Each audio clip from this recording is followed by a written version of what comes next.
नमस्कार दोस्तों, आज बात करेंगे बाबा साहब की बुक जात पात के विनाश के 21वें पॉइंट पर, जिसका नाम है आखिर जाति व्यवस्था का नाश क्यों नहीं होता। तो चलिए शुरू करते हैं। आपको अपनी सफलता की कहां तक आशा है? सामाजिक सुधार कई तरह के होते हैं। पहला, जिसका संबंध लोगों की धार्मिक विचारों से नहीं होता है, बल्कि वह शुद्ध रूप से धर्म निरपेक्ष होता है, आम समस्याओं से होता है। जबकि कुछ सुधार धार्मिक विचारों या धर्म विशेष की समस्याओं से संबंधित होते हैं। ऐसे सुधार आगे दो प्रकार के होते हैं। इनमें एक सुधार धर्म के नियमों के अनुसार होता है और उन लोगों को मूल धर्म में वापस आने और उसका पालन करने के लिए आमंत्रित करता है जो धर्म छोड़कर चले गए थे। दूसरा सुधार न केवल धार्मिक नियमों पर प्रभावकारी होता है, बल्कि उन नियमों के बिल्कुल खिलाफ भी होता है। इनके समर्थक लोगों को प्रेरित करते हैं कि वे उन धार्मिक सिद्धांतों को नहीं माने, आदेशों को नहीं माने और उनके विपरीत आचरण करें। जाति व्यवस्था ऐसे ही कुछ धार्मिक विश्वासों का स्वाभाविक परिणाम है, जिन्हें शास्त्रों की मान्यता मिली हुई है। शास्त्रों में अलौकिक प्रतिभा संपन्न ईश्वर की प्रेरणा प्राप्त संतों के आदेश लिखे हुए हैं। वे संत चमत्कारी बुद्धि के स्वामी थे, इसलिए उनके आदेशों को नहीं मानना महापाप है। लोगों से जाति प्रथा को छोड़ने के लिए कहना अपना धर्म छोड़ने तथा महापाप करने के लिए कहने के समान है। जाति व्यवस्था को मिटाना एक ऐसा सुधार है जो तीसरे प्रकार के सुधार में आता है। सुधार का पहला व दूसरा मार्ग आसान है, लेकिन तीसरे प्रकार का सुधार मुश्किल ही नहीं, बिल्कुल लगभग असंभव है। हिंदू अपनी सामाजिक व्यवस्था को बहुत पवित्र मानते हैं और जाति प्रथा को ईश्वर के विधान का आधार माना जाता है। इसलिए जातियों से जुड़ी पवित्रता और ईश्वरीय विधान की भावना को खत्म करना बहुत जरूरी है। मेरे एनालिसिस का अर्थ है कि आपको शास्त्रों व वेदों की प्रमाणिकता व मान्यता का नामो निशान मिटाना होगा। मैंने जाति व्यवस्था को समाप्त करने के लिए तरीकों व मार्गों पर इसलिए जोर दिया क्योंकि सही मार्ग को जानने के लिए सही तरीकों को जानना बहुत जरूरी है। यदि आपको सही तरीकों व मार्गों के बारे में मालूम नहीं हो तो आपकी सारी कोशिशें असफल होंगी। इस प्रकार इस समस्या का यदि मेरे निकाले हुए परिणाम सही है तो आपका काम बहुत मुश्किल है। केवल आप ही कह सकते हैं कि आप इसमें सफलता हासिल करने के काबिल है या नहीं। जहां तक मेरा सवाल है, मैं तो इस काम को लगभग असंभव ही समझता हूँ। आप यह जानना चाहोगे कि मैं ऐसा क्यों सोचता हूँ?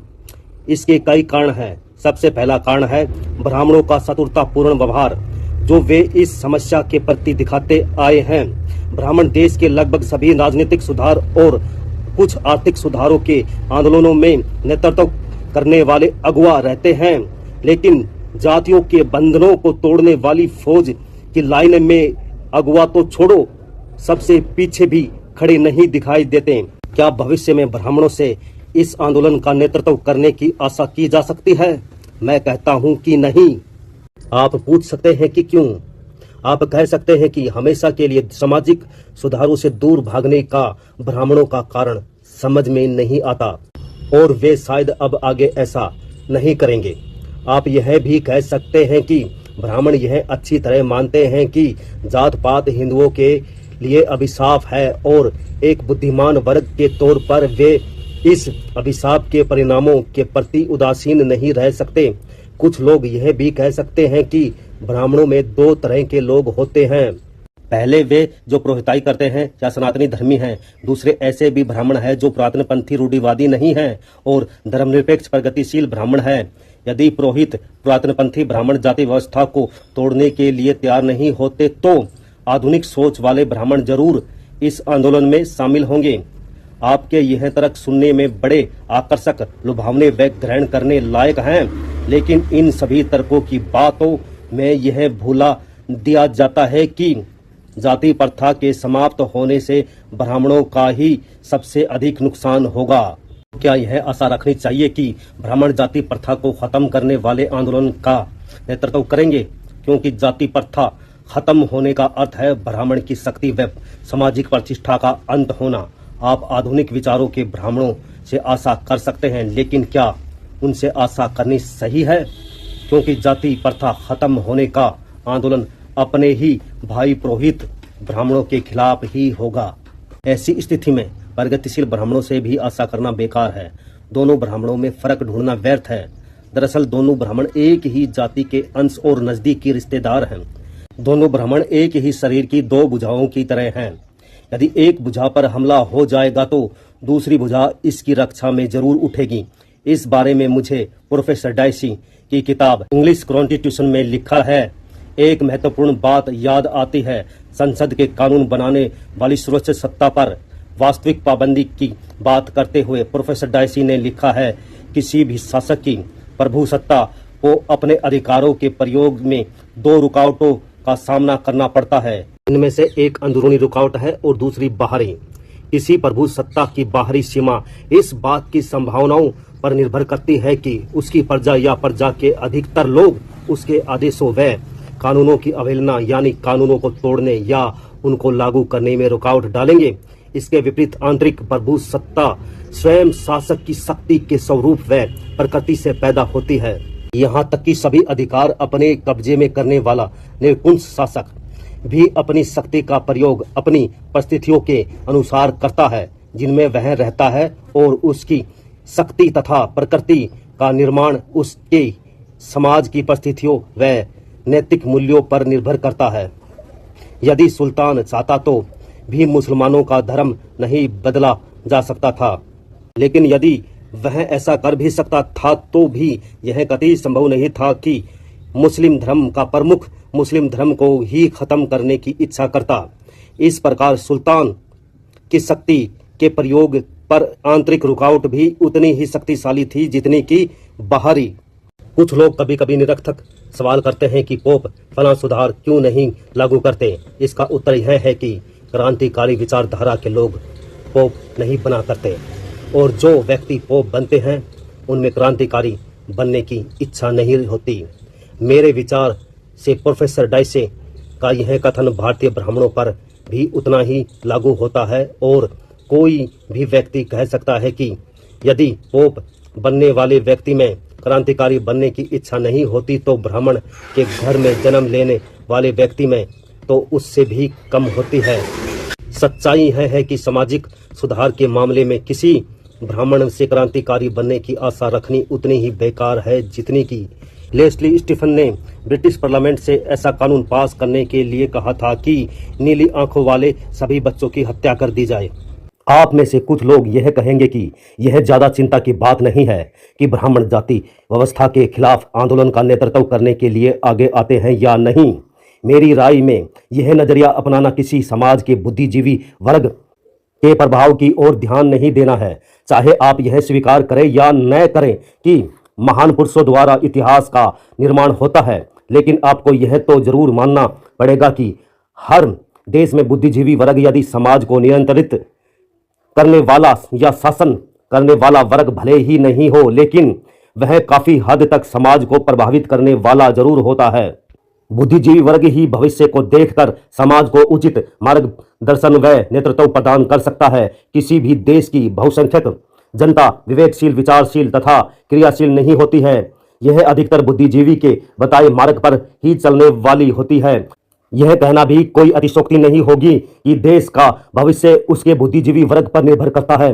यदि बुद्धिजीवी वर्ग ईमानदार, स्वतंत्र और निष्पक्ष हो तो उस पर भरोसा किया जा सकता है कि देश में संकट के समय सौ प्रेरणा व विवेक से समाज को उचित नेतृत्व प्रदान करेगा। बुद्धिजीवी वर्ग के इस महत्व के साथ विचार करने वाली बात यह भी है कि बुद्धिजीवी अपने आप में कोई सद्गुण नहीं है, यह तो एक साधन मात्र है, और यह बुद्धिजीवी व्यक्ति पर निर्भर करता है कि वह इस साधन अर्थात अपनी बुद्धि का प्रयोग किस उद्देश्य की पूर्ति के लिए करता है। बुद्धिजीवी व्यक्ति अच्छा व्यक्ति हो सकता है, लेकिन साथ ही वह दुष्ट भी हो सकता है। इसी प्रकार बुद्धिजीवी वर्ग उच्च विचारों वाले लोगों का वर्ग भी हो सकता है, जो हमेशा दुखी पीड़ित मानव के कल्याण के लिए तैयार रहता है।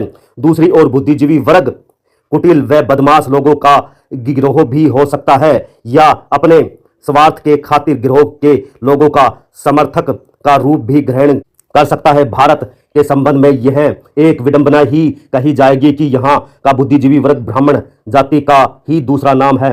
आप अफसोस कर सकते हैं कि यह दोनों एक ही यानी ब्राह्मण व बुद्धिजीवी वर्ग एक दूसरे के पर्याय बने हुए हैं। यह भी कि भारत में बुद्धिजीवी वर्ग सिर्फ एक ब्राह्मण जाति तक सिमट कर रह गया है। इस प्रकार से भारत का बुद्धिजीवी वर्ग देश के हितों का पहरेदार बनने की बजाय अपनी जाति की इच्छाओं व हितों का पहरेदार बनने में ज्यादा रुचि रखता है। यह बहुत ही दुखदायी बात है, लेकिन सच्चाई यही है। भारत का ब्राह्मण हिंदुओं का बुद्धिजीवी वर्ग तो है ही, इसके अलावा बाकी हिंदू लोग भी इनका बहुत आदर सम्मान करते हैं।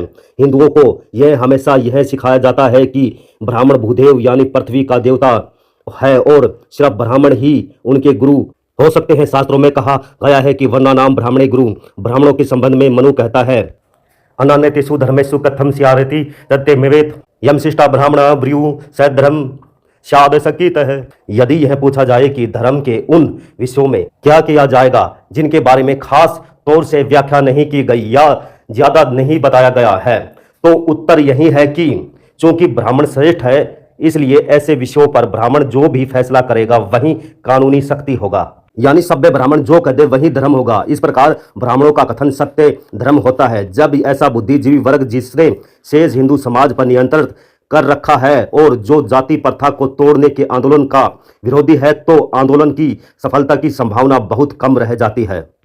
जात पात तोड़क मंडल के आंदोलन की सफलता में शक होने का दूसरा कारण स्पष्ट करने से पहले यह बताना जरूरी है कि जाति प्रथा के दो पक्ष होते हैं। पहले पक्ष में यह समाज को अलग अलग समुदाय में बांटती है और दूसरे पक्ष में उन समुदायों को उनकी सामाजिक हैसियत व रुतबे के अनुसार एक दूसरे के ऊपर श्रेणियों में व्यवस्थित करती है, जिससे एक से दूसरी जाति का सामाजिक स्तर ऊंचा या नीचा घोषित किया जाता है।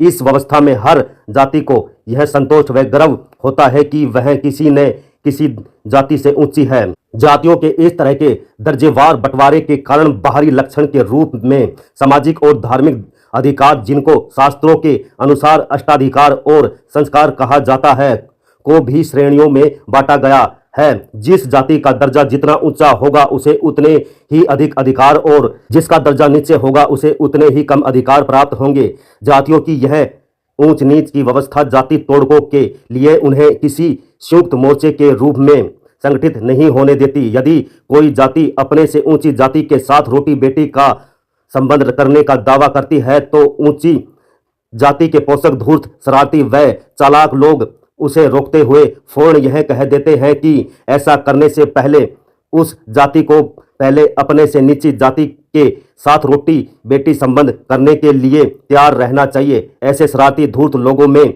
ब्राह्मणों की ही संख्या अधिक होती है।